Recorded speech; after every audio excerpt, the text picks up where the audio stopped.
Chers élèves, bonjour. Ravi de vous retrouver dans une nouvelle séance du cours du français à distance. La séance d'aujourd'hui sera consacrée à la présentation des erreurs fréquentes dans les productions écrites. Ces erreurs feront l'objet d'une correction.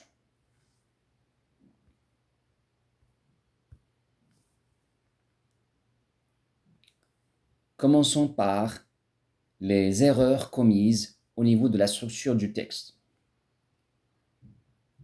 Ce qu'il ne faut pas faire, c'est tout d'abord écrire un texte en un seul bloc, c'est-à-dire sans sauter la ligne entre les grandes parties du texte, à savoir l'introduction, le développement et la conclusion.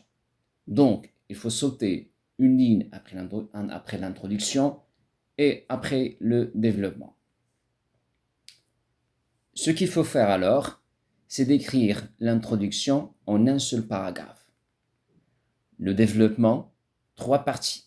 S'il s'agit d'un plan dialectique, donc la première partie sera la thèse, la deuxième l'antithèse, la troisième synthèse. S'il s'agit d'un plan analytique, donc la première partie c'est la cause, la deuxième partie sera consacrée aux conséquences et la troisième aux solutions. S'il s'agit d'un plan thématique, donc il sera adéquat de décliner, de détailler la thème générale du sujet en plusieurs sous-thèmes. Et chaque sous-thème sera consacré, ou plutôt sera développé dans un paragraphe différent. S'il s'agit d'un plan par opposition, là, il faut faire 2 parties. La thèse à réfuter, c'est-à-dire la thèse qu'il faut rejeter, la thèse dont il faut montrer la fausseté en présentant des arguments, et la deuxième partie sera consacrée à la thèse à défendre. La conclusion, il faut l'écrire en un seul paragraphe. Je vous rappelle que l'introduction, pour que ça soit exemplaire, il faut qu'il se compose de 3 parties. Donc, la présentation du thème général, la présentation de la problématique, et troisième partie, c'est l'annonce du plan sous forme de questions problématiques. La conclusion devra se composer de 2 parties, donc le bilan de réflexion et l'ouverture du sujet au moyen d'une question problématique. Les erreurs commises au niveau de la ponctuation. Donc, ce qu'il faut faire, plutôt ce qu'il ne faut pas faire, c'est de faire un texte sans ponctuation. Un texte non ponctué, c'est à éviter, absolument. Un texte mal ponctué, donc il faut savoir quand est-ce qu'il faut mettre point, quand est-ce qu'il faut mettre les virgules, ainsi de suite.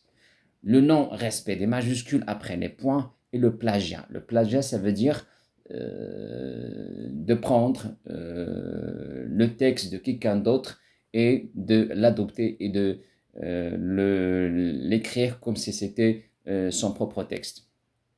Donc, concernant la ponctuation, donc le point doit se mettre à la fin de la phrase, suivi de majuscules, point-virgule à la fin de la phrase, suivi de minuscules. La virgule sépare des mots de même fonction grammaticale. Après un complément circonstanciel de lieu ou un complément circonstanciel de temps au début de la phrase, la virgule doit être aussi mise après les coordinations mais, car, or, ainsi de suite. La citation, si j'ai à citer donc un écrivain, un penseur, il faut mettre sa situation entre guillemets tout en mentionnant son auteur.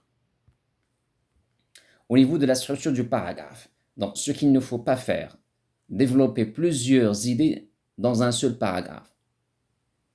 Donc qu'est-ce qu'il faut faire? Il faut réserver à chaque idée un paragraphe. Donc chaque paragraphe doit développer une seule idée. plus un seul argument, plus un seul exemple. Donc, un paragraphe doit se composer d'une idée, d'un argument et d'un exemple. Et pas de saut de ligne entre deux paragraphes d'une même partie. Entre les paragraphes constitutifs d'une seule partie, on ne doit pas sauter la ligne. Donc, je vous rappelle, le saut de la ligne se fait seulement entre l'introduction et le développement, et entre le développement et la conclusion. Passons maintenant à la structure de la phrase. Donc, ce qu'il faut éviter, ce qu'il ne faut pas faire, c'est de faire des phrases longues, composées de plusieurs sujets et verbes. Donc, qu'est-ce qu'il faut faire? Ce qui est préférable, c'est d'écrire des phrases courtes, sujet, verbe, complément. On emploie les phrases déclaratives pour informer, pour déclarer, pour justifier. On emploie les phrases interrogatives pour s'interroger, pour protester, pour critiquer. Et là, on parle des phrases, plutôt des questions rhétoriques ou bien oratoires. Les phrases exclamatives pour exprimer l'ironie, la protestation. La protestation, c'est l'expression du désaccord vis-à-vis d'une idée. Et les complétives. Donc, on ne dit pas, par exemple, montrer qu'est-ce que, mais on dit plutôt montrer ce que. Passons maintenant à la conjugaison. Ce qu'il ne faut pas faire, c'est le mauvais emploi de l'auxiliaire avoir, le mauvais emploi de l'auxiliaire être, la conjugaison défectueuse des verbes. Quels verbes? Dire, croire, conclure, punir, obéir, éduquer, devenir, aller, détruire. Il faut réviser la conjugaison de ces verbes au présent et au passé composé. Donc, quand est-ce que, chers élèves, il faut employer l'auxiliaire avoir?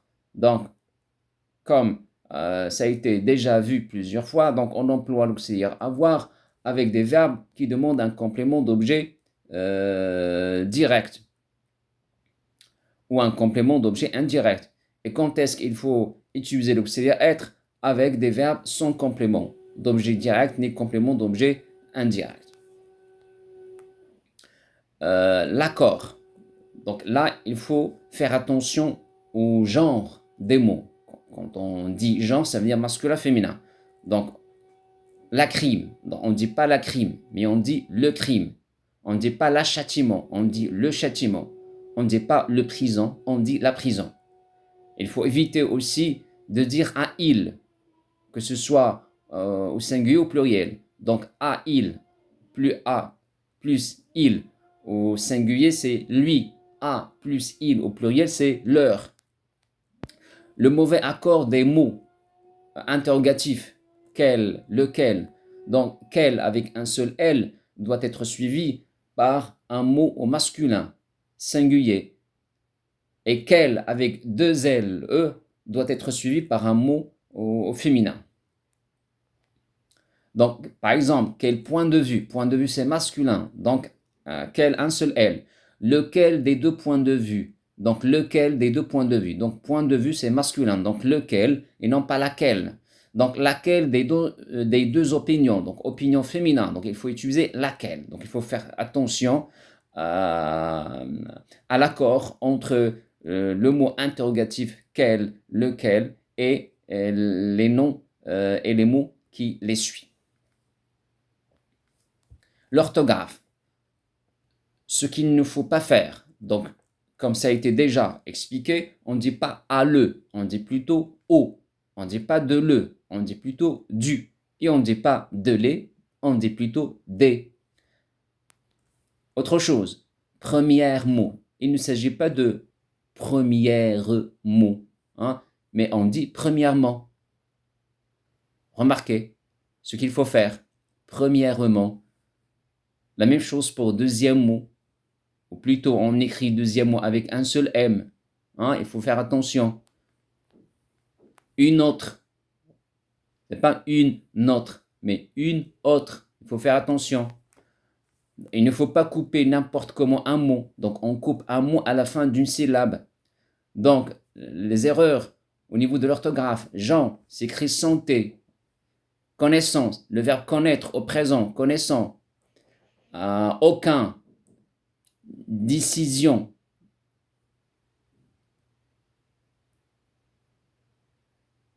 Signifier. Intérêt. Donc, à droite, vous avez les erreurs et plutôt à gauche, vous avez les erreurs et à droite, vous avez la correction, le mot correct.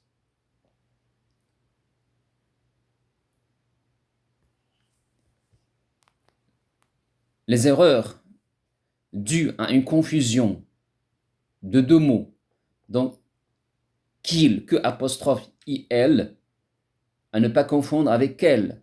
Donc, que apostrophe plus il, c'est un pronom relatif. C'est le pronom relatif que plus il.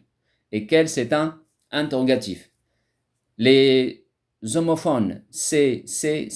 Donc, C-S-E-S, c'est possessif. C-E-S, c'est démonstratif pour indiquer. Et C apostrophe, et C, c'est présentatif, ça sert à présenter. Donc, son et sans. Son, c'est adjectif possessif. Et sans, c'est une préposition. Ça et ça. Donc, ça, possessif, et ça, démonstratif. Ce et ce, SE, c'est un pronom réfléchi qui s'emploie avec les verbes pronominaux. Et ce, c'est démonstratif. Et est. Donc, et, c'est la coordination. Et est, EST, c'est le verbe être. En et on. En, c'est une préposition, c'est aussi un pronom. Et on, c'est un pronom indéfini. Con et quand. Con, que apostrophe el, c'est le pronom relatif plus on. Et quand, c'est ça permet d'introduire une phrase interrogative. Les impropriétés lexicales. Donc, il ne faut pas confondre personnage et personne. Personnage, c'est une personne en papier. Quand on parle de personnage, on est dans un récit, dans un texte fictif. Mais quand on dit personne, donc il s'agit d'une personne physique, réelle. Donc il ne faut pas confondre. On dit les personnages de l'histoire et non pas les personnes de l'histoire. Donc l'auteur, c'est une personne. Le narrateur, c'est un personnage. Familier et familial. Donc familial, c'est l'adjectif de famille. Mais familier, on dit le niveau familier et non pas le niveau familial. Hein? Familier, donc le sens, ça veut dire très utilisé. Mais familial, c'est l'adjectif de famille. Mal et mauvais. Donc il ne faut pas, par exemple, dire une idée mal, bien un comportement mal, mais il faut dire un comportement, un mauvais comportement. Participer et partager. Donc il faut distinguer sémantiquement ces deux verbes. Donc, partager quelque chose avec quelqu'un, mais participer, ça veut dire prendre part, participer dans une réunion, participer dans un match, mais partager une idée. On partage un gâteau aussi.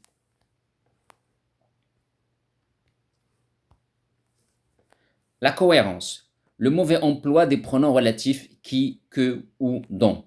Donc, qui remplace un sujet, que remplace un complément d'objet direct ou remplace un complément circonstanciel de lieu ou bien un complément circonstanciel de temps. Dont remplace donc un complément précédé par deux. Exemple, le criminel qui a été condamné à la peine capitale est un tueur à gages. Donc le criminel, c'est sujet. C'est pourquoi on a utilisé qui.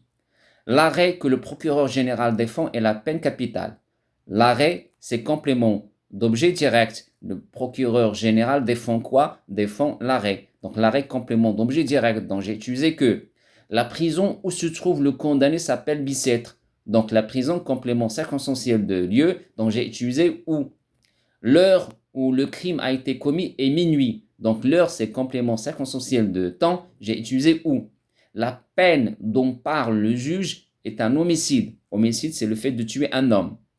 Donc, le juge parle de quoi? Le juge parle de la peine. Remarquez que le complément, la peine est précédé par deux. Donc, j'ai employé dont. C'est la fin de la séance. Merci pour votre attention et à la prochaine.